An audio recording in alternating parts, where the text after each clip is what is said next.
మోకాళ్లలో గుజ్జును పెంచి నొప్పిని తగ్గించి సర్జరీని దూరం చేసే ఫ్రీడమ్ వాక్. ఏదైనా ఆపద ఉంటే 100కి డయల్ చేసి పోలీసుల సహాయం కోరుతాం.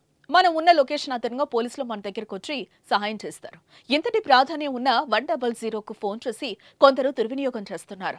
ఇదే అదునుగా తీసుకుని కొందరు ఆకతాయిలు పోకిరీలు పోలీసులను ఇబ్బంది పెడుతున్నారు. వాళ్ళు మాత్రమే కాదు, సాధారణ కుటుంబీకులు కూడా ప్రతి చిన్న విషయానికి 100కు ఫోన్ చేసి చికాకు పెడుతున్నారు. మా పిల్లి తప్పిపోయింది, వెతికి పెట్టండి, మా గోడ మీద బల్లి ఉంది, తరిమి పెట్టండి అంటూ కాల్స్ చేస్తూ పోలీసులను విసిగిస్తున్నారు. ఇలాంటి ఘటన ఒకటి తాజాగా వెలుగులోకి వచ్చింది. ఓ వ్యక్తి 100కు ఫోన్ చేసి పోలీసులను పిలిపించాడు. ఆపదలో ఉన్నాడనుకుని పోలీసులు కంగారుగా సదరు వ్యక్తి దగ్గరకు వచ్చి ఏమైందని వివరాలు ఆరా తీశారు. ఆ వ్యక్తి సమస్య విన్న పోలీసులు ఆశ్చర్యపోయారు. సమస్య ఏంటంటే, ఓ కుక్క అతని ఇంట్లోకి దూరిందని, కుక్కను తరిమేయడం కోసం 100కు ఫోన్ చేసినట్లుగా చెప్పారు. ఈ విషయం విన్న పోలీసులు చిరాకు పడ్డారు. కుక్క కోసం 100కు డయల్ చేయటం ఏంటని ఆ వ్యక్తిని ప్రశ్నించారు. ఇందుకు సంబంధించిన వీడియో తీసి పోలీసులు సోషల్ మీడియాలో పోస్టు చేశారు. ఎంతో విలువైన పోలీసుల సమయాన్ని ఇలా దుర్వినియోగం చేయొద్దని విజ్ఞప్తి చేస్తున్నారు. ఈ వీడియో ప్రస్తుతం సోషల్ మీడియాలో వైరల్ అవుతోంది.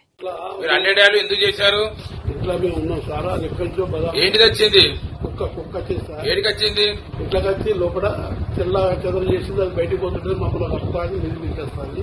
కుక్కలో బాధ్యత. ఇప్పుడు కుక్కలను మీ ఇంట్లోకి వచ్చినాక మమ్మల్ని ఏం చేయమంటున్నారు? మనకు అందరికి సాయం చేసే వాళ్ళు ఎవరంటే పోలీసు వాళ్ళు కదా, అందుకోసం మీతో సాయం జరుగుతుంది. మీ కుక్కలను మేము వెళ్ళగొట్టాలంటారు. ఇప్పుడు దానికి తాళం వేసి, ఇప్పుడు గేటు తాళం వేసుకోవాలి, మీ ఇంటికి తాళం వేసుకునే బాధ్యత మీది కదా. ఇప్పుడు దానికి అన్నిటికీ ఎట్లా చేస్తారు చెప్పండి. సుమన్ టీవీలో మీ పర్సనల్ అండ్ బిజినెస్ ప్రమోషన్స్ కోసం కింది నెంబర్కి కాంటాక్ట్ చేయండి.